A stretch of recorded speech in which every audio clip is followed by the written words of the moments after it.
ಬಿಜೆಪಿಯವರಿಗೆ ಏನು ಕೆಲಸ ಇಲ್ಲ ಮಾಡೋಕ್ಕೆ. ಬಿಜೆಪಿಯವರಿಗೆ ಕಾನೂನಿನ ಅರಿವಿದೆ, ಚೇಷ್ಟೆ. ನಾನು ಯಾಕೆ ಮಾತಾಡ್ತೀನಿ ಅಂದರೆ 1997ರಲ್ಲಿ ಆಗ ಜಯೇಶ್ ಪಟೇಲ್ ಮುಖ್ಯಮಂತ್ರಿಗಳಾಗಿದ್ದರು. ಆಗ ಹೊಸ ಕಾನೂನು ತಂದರು.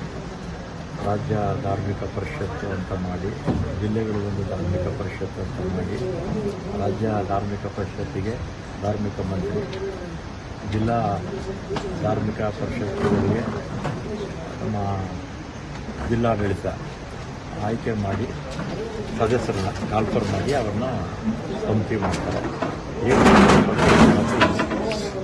ಒಟ್ಟು 205 ಇದೆ. ಅಂದರೆ 25 ಲಕ್ಷಕ್ಕಿಂತ ಹೆಚ್ಚು ಆದಾಯ ಇರ್ತಕ್ಕಂಥದ್ದು. ಬಿ ಗ್ರೇಡ್ ಟೆಂಪಲ್ಸು 5 ಲಕ್ಷದಿಂದ 25 ಲಕ್ಷ ಆದಾಯ ಇರ್ತಕ್ಕಂಥದ್ದು. ಒಟ್ಟು ಎರಡೂ ಸೇರಿ 205, 193, 398 ದೇವಸ್ಥಾನಗಳಿದೆ. ಇಲ್ಲಿ 398 ದೇವಸ್ಥಾನಕ್ಕೂ ಕೂಡ ಒಬ್ಬರು ಅಧ್ಯಕ್ಷರಿರ್ತಾರೆ, 8 ಜನ ಸದಸ್ಯರಿರ್ತಾರೆ. ಅದರಲ್ಲಿ ಆರ್ಷಿಕರು, ಮುಖ್ಯ ಆರ್ಷಿಕರು ಇರ್ತಾರೆ. ಆ ಕಾಯ್ದೆ ಜಾರಿಗೆ ಬಂದರೆ 2003ರಿಂದ ಒಂದು ದೇವಸ್ಥಾನದ ಹಣವನ್ನು ಇನ್ನೊಂದು ದೇವಸ್ಥಾನಕ್ಕೂ ಕೊಡೋಕ್ಕಾಗಿಲ್ಲ. ಒಂದು ದೇವಸ್ಥಾನವನ್ನು ಇನ್ನೊಂದು ದೇವಸ್ಥಾನಕ್ಕೂ ಕೊಡೋಕ್ಕಾಗಿಲ್ಲ. ಯಾವುದೇ ದೇವಸ್ಥಾನದ ಹಣ ನಮ್ಮ ಟ್ರೆಜರಿಗೆ ಬರಲ್ಲ, ಸರ್ಕಾರದ ಟ್ರೆಜರಿಗೆ ಬರಲ್ಲ. ಬಿಜೆಪಿಯವರು ಅಧಿಕಾರದಲ್ಲಿದ್ದರಲ್ಲ. 2008ರಿಂದ 2013ವರೆಗೂ ಇದ್ದರು, 2009ರಿಂದ 2013ವರೆಗೂ ಇದ್ದರು. ಯಾವ ಕಾಲದಲ್ಲೂ ಆದರೆ ರಾಜಕಾರಣಕ್ಕೋಸ್ಕರ ಬಿಜೆಪಿಯವರು ಅಪಪ್ರಚಾರ ಮಾಡ್ತಾರೆ. ಆಮೇಲೆ ಮೊನ್ನೆ ಇದು ದೇವಸ್ಥಾನದ ಸೇವಾ ಶುಲ್ಕ ಜಾಸ್ತಿ ಆಯಿತು ಅಂತ ಬಿಜೆಪಿ ಪೇಪರ್, ಅಫಿಷಿಯಲ್ ಪೇಪರಲ್ಲಿ ಹಾಕೊಂಡು, ಯಾವ ದೇವಸ್ಥಾನದ್ದು? ಕಟೀಲ್ ದೇವಸ್ಥಾನದ್ದು. ಕಟೀಲ್ ದೇವಸ್ಥಾನ ಮುಜರಾ ಇದೆ.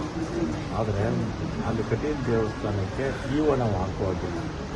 ಅಡ್ಮಿನಿಸ್ಟ್ರೇಷನ್ 100% ಅಲ್ಲಿರ್ತಕ್ಕಂಥ ಆಡಳಿತ ಮಾಡಿದವರೇ ಮಾಡ್ಕೊಂಡು ಹೋಗ್ತಾರೆ. ನಾವು ಇಂಟರ್ಫಿಯರ್ ಆಗೋದಿಲ್ಲ. ಕೋರ್ಟ್ ಆದೇಶ ಅವರು ಪರಿಷ್ಕರಣೆ ಮಾಡ್ಕೊಂಡಿದ್ದಾರೆ. ಅವ್ರು ಪರಿಷ್ಕರಣೆ ಮಾಡ್ಕೊಂಡಿದ್ದನ್ನು ರಾಜ್ಯ ಸರ್ಕಾರ ಜಾಸ್ತಿ ಮಾಡಿಬಿಟ್ಟು ಸಿದ್ದರಾಮಯ್ಯ ಅವರು ಹಣ ಎಲ್ಲ ದೇವಸ್ಥಾನ ಹಣವನ್ನು ಗ್ಯಾರಂಟಿಗಳು ಖರ್ಚು ಮಾಡ್ತಾರೆ ಅಂತೆಲ್ಲ ಬಿಜೆಪಿಯವರು ಹಾಕಿದ್ರು. ಆ ಬಿಜೆಪಿಯವರಿಗೆ ಕೆಟ್ಟ ಜನ, ಅವ್ರಿಗೆ ಚೇಷ್ಟೆ ಮಾಡಲಿಲ್ಲ ಅಂದರೆ ನಿದ್ರೆನೇ ಬರೋದಿಲ್ಲ. ಇರ್ತಕ್ಕಂಥ ಕಾನೂನಲ್ಲಿ ನೀವು RT ಹಾಕಿ, RT ಹಾಕಿ 1997 ಕಾಯ್ದೆ ಬಂದ ಮೇಲೆ 2003ರಲ್ಲಿ ಜಾರಿಗೆ ಬಂತು. 22 ವರ್ಷದಲ್ಲಿ ₹1 ಹಣ ಕೂಡ ಸರ್ಕಾರದ ಟ್ರೆಜರಿಗೆ ಬರೋಲ್ಲ. ಒಂದು ದೇವಸ್ಥಾನದಲ್ಲಿ ಇನ್ನೊಂದು ದೇವಸ್ಥಾನಕ್ಕೂ ಹೋಗೋದಿಲ್ಲ. ಆಮೇಲೆ ಬಿಜೆಪಿಯವರ ಅವಧಿನಲ್ಲೇ 2019ರಿಂದ 23ವರೆಗೂ ಕೂಡ 24 ದೇವಸ್ಥಾನಗಳ ಸೇವೆಗಳನ್ನು ಪರಿಷ್ಕರಣೆ ಅವ್ರ ಸರ್ಕಾರ ಇದ್ದಾಗಲೇ ಮಾಡಿಕೊಟ್ಟಿದೆ ಆಗಿನ ನಾಯಕರು. ಅದು ತಪ್ಪು ಅಂತ ನಾನು ಹೇಳೋಣ. ಈಗ ನಮ್ಮ ಸರ್ಕಾರ ಬಂದ ಮೇಲೆ ಕುಕ್ಕೆ ಸುಬ್ರಹ್ಮಣ್ಯನೂ ಸೇರಿಸಿ 14 ದೇವಸ್ಥಾನಗಳಿಗೆ ಅವರು ಪರಿಷ್ಕರಣೆ ಮಾಡಿಕೊಡಿ ಅಂತ ಅಲ್ಲಿನ ಆಡಳಿತ ಮಂಡಳಿ ಕೇಳ್ಕೊಂಡಾಗ ನಮ್ಮ ಆಯುಕ್ತರು ಮಾಡಿಕೊಟ್ಟಿದ್ದಾರೆ. ಉದಾಹರಣೆಗೆ ಕುಕ್ಕೆ ಸುಬ್ರಹ್ಮಣ್ಯ 2010ರಲ್ಲಿ ಪರಿಷ್ಕರಣೆ ಆಗಿತ್ತು. 2010ರಲ್ಲಿ ಬಿಜೆಪಿ ಸರ್ಕಾರ ಇತ್ತು. 2025ರಲ್ಲಿ ಈಗಿರ್ತಕ್ಕಂಥ ಆಡಳಿತ ಮಂಡಳಿ ಸೇವೆಗಳ ಪರಿಷ್ಕರಣೆ ಮಾಡಿಕೊಡಿ, ನಮಗೆ 15 ವರ್ಷದ ಮಧ್ಯೆ ತೆಂಗಿನಕಾಯಿ ಬೆಲೆ ಎಷ್ಟಿತ್ತು, ಹೂವು ಎಷ್ಟಿತ್ತು, ಕಡ್ಡಿ ಕರ್ಪೂರ ಇನ್ನೊಂದು ಪ್ರತಿಯೊಂದು ಎಲ್ಲ ಜಾಸ್ತಿ ಆಗಿದೆ ಅಂತ ಸಹಜವಾಗಿ ಕೇಳಿರ್ತಾರೆ. ಅದರ ಪ್ರಕಾರ ಅವರು ಕಮಿಷನರು ಮಾಡಿಕೊಟ್ಟಿದ್ದಾರೆ. ಬಿಜೆಪಿ ಸರ್ಕಾರ ಇದ್ದಾಗಲೂ 4 ವರ್ಷದಲ್ಲಿ 24 ದೇವಸ್ಥಾನ ಮಾಡಿಕೊಟ್ಟಿದ್ರು.